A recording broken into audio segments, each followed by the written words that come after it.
नमस्कार दोस्तों, हम लोग अब अपने अगले कविता की ओर चलते हैं।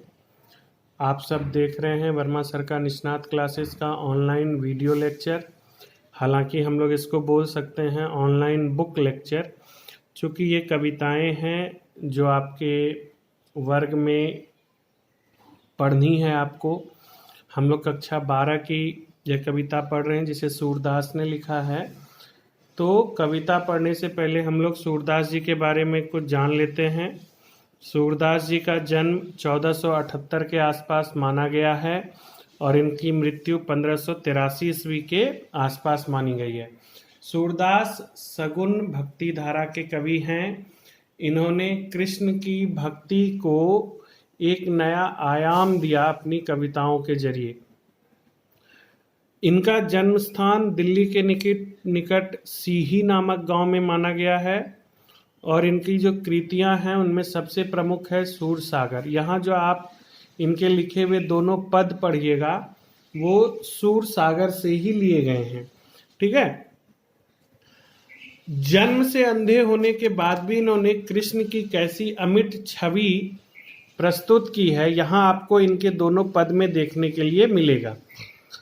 ये है, यहाँ जो दो पद हैं इसमें दोनों पद में कृष्ण के बचपन की कहानी है, उनके बचपन की अटखेलियाँ हैं और इन दोनों पदों में वात्सल्य भावना की प्रमुखता है। आप जानिए कि वात्सल्य भावना वह भावना होती है जो माता पिता अपने बच्चों के प्रति रखते हैं, उन्हें ही वात्सल्य भावना कहते हैं। लगाव, एक ऐसा लगाव जिसमें कोई स्वार्थ निहित नहीं हो, ठीक है।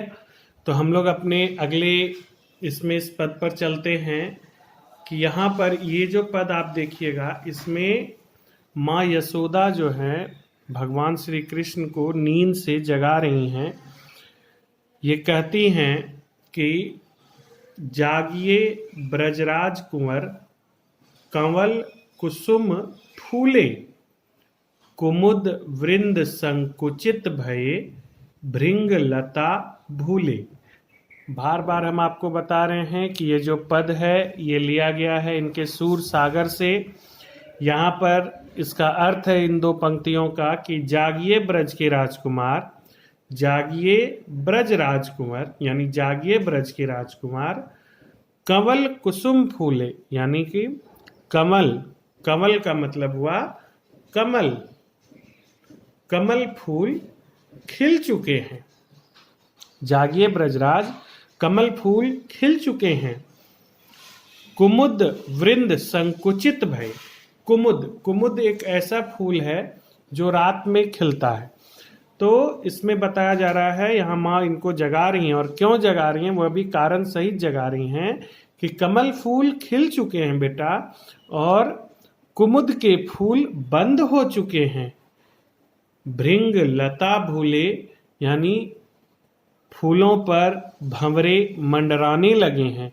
ये सारी सूचनाएं देकर उनको जगाया जा रहा है ताकि उन्हें एहसास हो कि सुबह हो चुकी है। तमचुर खग रोर सुनहु बोलत बनराई, रामभती गो खरी कनी में बछरा हित धाई। यानी कि इसका मतलब हुआ कि हे राजकुमार जग जाइए, जग जाइए, क्योंकि सवेरे का प्रतीक मुर्गा तमचुर खग रोर सुनहु यानी जो सवेरे का प्रतीक है मुर्गा, खग रोर यानी मुर्गे की बांग, वह भी सुनिए आप, ऐसे हम आपको नहीं उठा रहे हैं। तमचुर खग रोर सुनहु बोलत बनराई, मुर्गा भी बांग देने लगा है और पक्षियां भी चहचहाने लगी हैं। रंभाती गो खरी कनी में बछड़ा हितधाई, और गौशाला में गायें अपने बछड़ों के लिए रंभा रही हैं यानी कि आवाज दे रही हैं कि हमारे बछड़ों को हमारे पास लेकर आइए।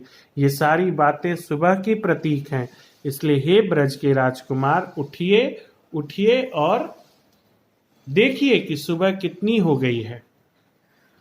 विधु मलिन रवि प्रकाश गावत नर नारी, सूर श्याम प्रात उठो अंबुज कर धारी। यानी कि यहाँ पर बोल रही हैं कि चंद्रमा का प्रकाश मलिन हो गया है। विधु मलिन रवि प्रकाश, यानी सूर्य के प्रकाश से चंद्रमा का प्रकाश मलिन हो गया है। गावत नर नारी, यानी जितने भी नर नारियां हैं वह प्रातःकालीन गीत गा रही हैं। सूर श्याम प्रात उठो अंबुज करधारी, तो सूरदास कहते हैं कि हे कमल धारण करने वाले, हाथों में कमल धारण करने वाले श्याम, उठिए सुबह हो गई है।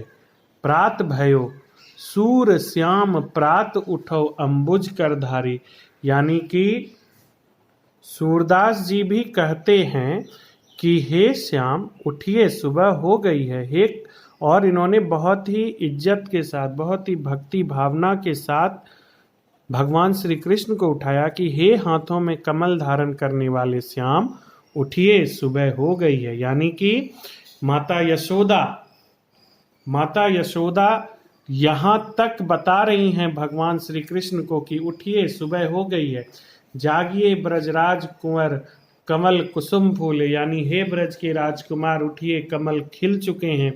कुमुद वृंद संकुचित भय भृंग लता भूले, यानी कि जो कुमुद के फूल हैं जो रातों में खिलते हैं वह सब संकुचित हो गए हैं और फूलों पर भंवरे मंडरा रहे हैं। रंभाती गो खरकिनी में तमचुर खगरोर सुनहु बोलत बनराई, और सुबह का प्रतीक मुर्गा भी बांग दे रहा है, पक्षियां चहचहा रही हैं। इसलिए हे ब्रज के राजकुमार उठिए। बहुत ही प्यार से, बहुत ही ममता से यहाँ भगवान श्री कृष्ण को उठाया गया है। और इनका जो वर्णन सूरदास जी ने नयन नहीं रहते हुए भी किया है वह अपने आप में एक अतुलनीय है। साहित्य जगत में एक मील का पत्थर आप कह सकते हैं कि सूरदास जी ने भगवान श्री कृष्ण के जितने रूपों का वर्णन आंख नहीं रहते हुए भी किया है, उतने वर्णन तो लोग आंख रहते हुए भी भगवान को नहीं देख सके हैं। इसलिए इस पद में हम लोग जान रहे हैं कि माँ यशोदा भगवान श्री कृष्ण को उठा रही हैं और इसमें वात्सल्य रस की व्यंजना हुई। वात्सल्य रस अब आप जान रहे हैं कि वात्सल्य रस का मतलब हुआ एक ऐसी भावना जिसमें किसी प्रकार का स्वार्थ निहित नहीं हो। हम लोग फिर अपने अगले पद में, अगले वीडियो में मिलेंगे। धन्यवाद।